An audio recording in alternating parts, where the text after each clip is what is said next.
Danny, Accrington on Saturday, but before we talk about that, a year in the job, how have you found it?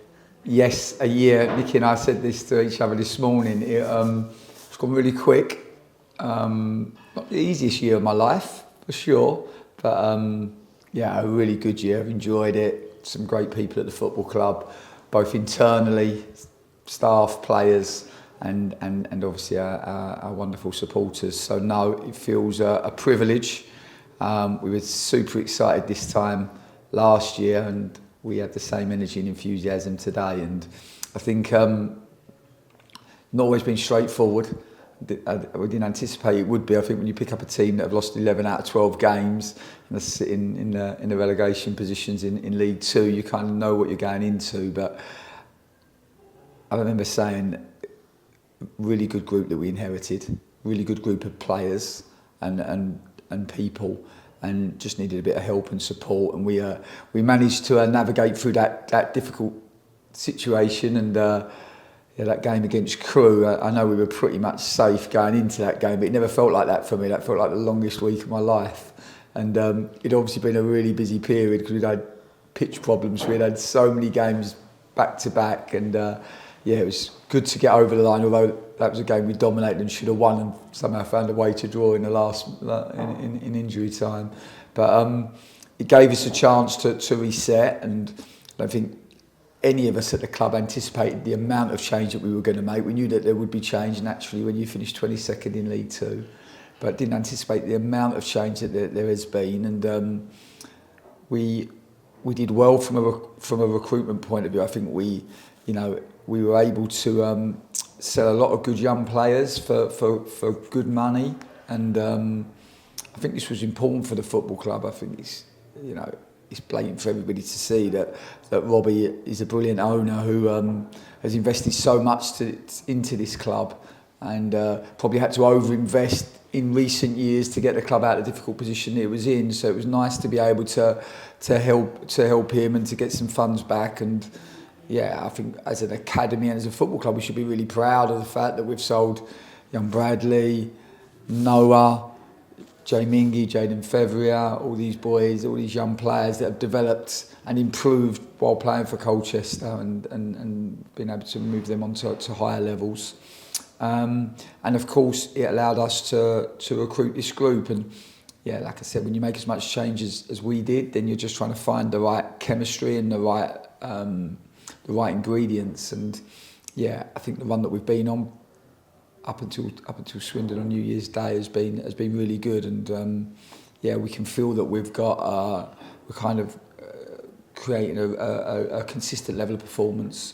I think we've got a group that are clear and understand how we want to play, and I think most importantly the way we want to play suits the players that we have available. And you can really feel that the chemistry between the players, both on the pitch but as importantly off the pitch, is growing by the day. And yeah, we're super excited to see what 2020-25 can bring for us as a football club. Yeah, and because we've got that group, is it a bit easier now to, although we've lost that unbeaten run, to reset and go, let's just start another one?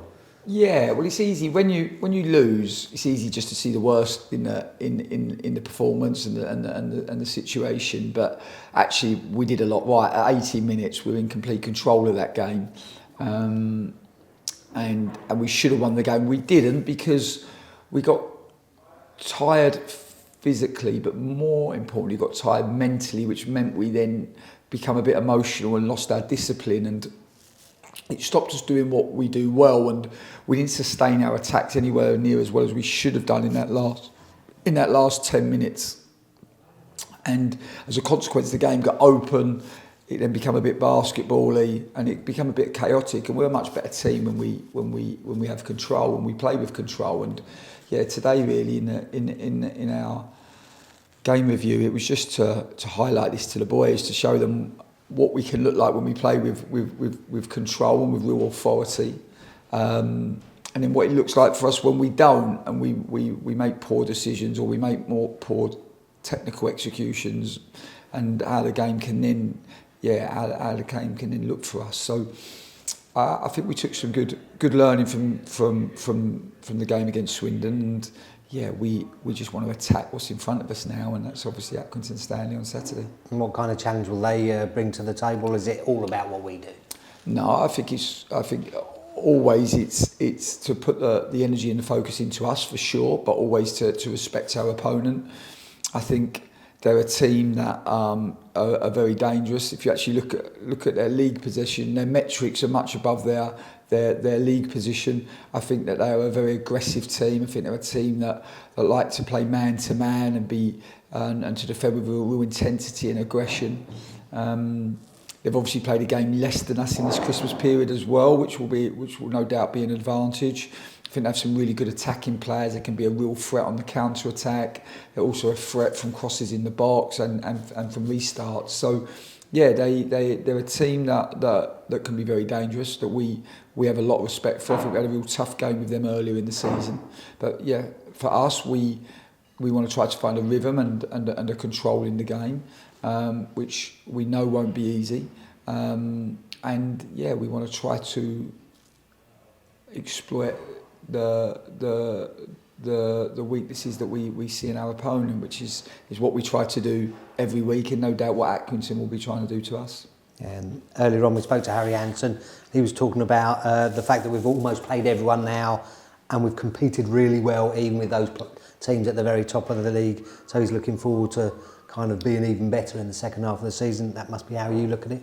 Yeah, absolutely. We feel like we've left some points out there for sure. We think we should be in a better position than we are. Some of that's our own fault. Some decisions have gone against us as well.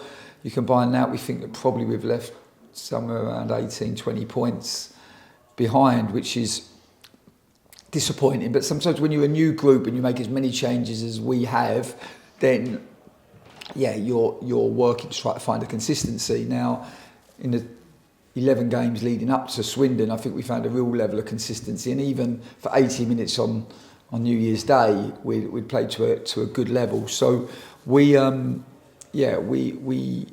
good clarity over how we want to play and how we want the game to look.